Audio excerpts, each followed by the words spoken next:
Ujenzi wa daraja la Kigongo Busisi JP Magufuli ambalo ndio leo tuko hapa. Hili daraja lenye urefu wa kilomita 3 juu ya maji Ziwa Victoria ni daraja namba 1 Afrika ya Mashariki na Kati. Hakuna daraja refu katika Afrika ya Mashariki na Kati linalozidi daraja hili la JP Magufuli Kigongo Busisi. Na unaweza kuona hapa eneo kwa mfano tulilopo lina urefu wa mita kutoka usawa wa bahari kufika hapa tulipo tumesimama, jumla ya mita 17. Ni zaidi ya ghorofa ya 5. Ingelikuwa kama ni ghorofa, maana yake ni zaidi ya ghorofa ya 5. Mita 17 kutoka pale kwenye maji kuja hivi juu, ukiachilia mbali zile nguzo kule chini zilivyoingia.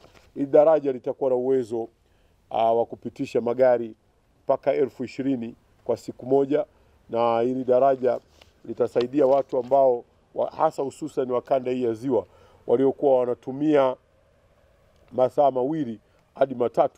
Hapa watapita kwa wastani wa dakika 3 mpaka 5 maximum.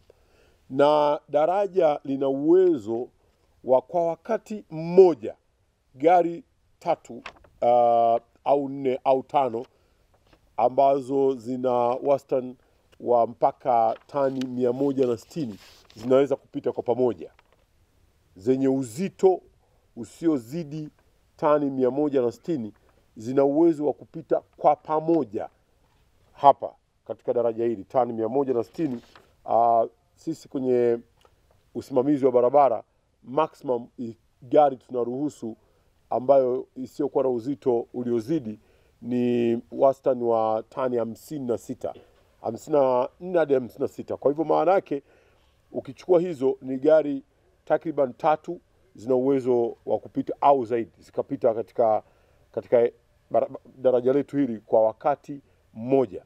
Na hili daraja limetugharimu jumla ya fedha bilioni 716. Tunamshukuru sana Mheshimiwa Rais Dr. Samia Suluhu Hassan. Unafahamu kwamba wakati anakabidhiwa nchi Mheshimiwa Rais Dr. Samia Suluhu Hassan, hili daraja lilikuwa takriban 25% tu ya ukamilifu wake.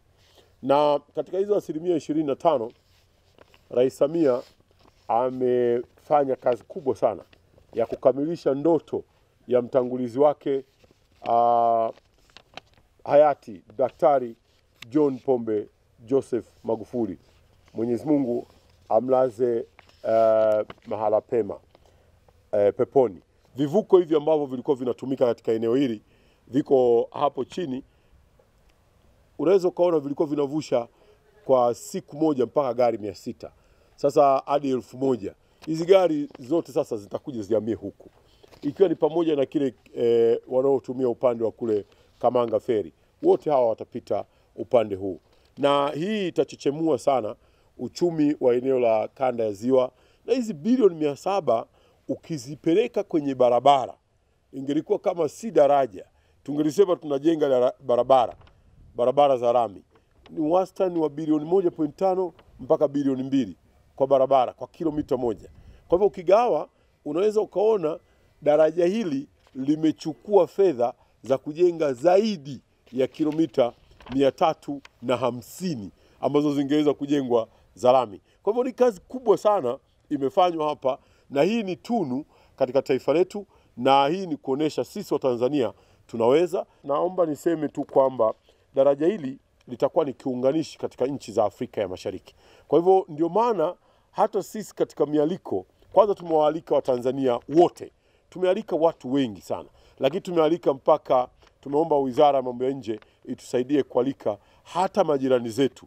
Kwa hivyo tunao matarajio kwamba tutakuwa na mabalozi hapa, mathalani wa Burundi, Uganda, Rwanda na Kongo, kwa sababu hawa wote ni wanufaika wa daraja hili hapa, ambalo litakuwa ni kielelezo na ni daraja namba 1 kwa Afrika ya Mashariki na Kati. Na hili daraja tumetengeneza litakuwa na matoleo yake ya kilomita 1.66 kutoka hapa darajani kwenda kuunganisha kuelekea upande wa Geita na kwenda kuunganisha kuelekea upande wa Usagara kule Mwanza. Naomba sana mtusaidie waandishi wa habari kuutambulisha na kuukaribisha umma wa Watanzania. Tunataka ufurike hapa siku ya tarehe 19 mwezi huu, siku ya Alhamis, Mheshimiwa Rais Dr. Samia Suluhu Hassan atakapokuja tushereheke naye. Anakuja kulifungua hili daraja, ikiwa ni katika sehemu ya mafanikio ya Tanzania huru. Tumefanya wenyewe na tunaendelea kufanya wenyewe.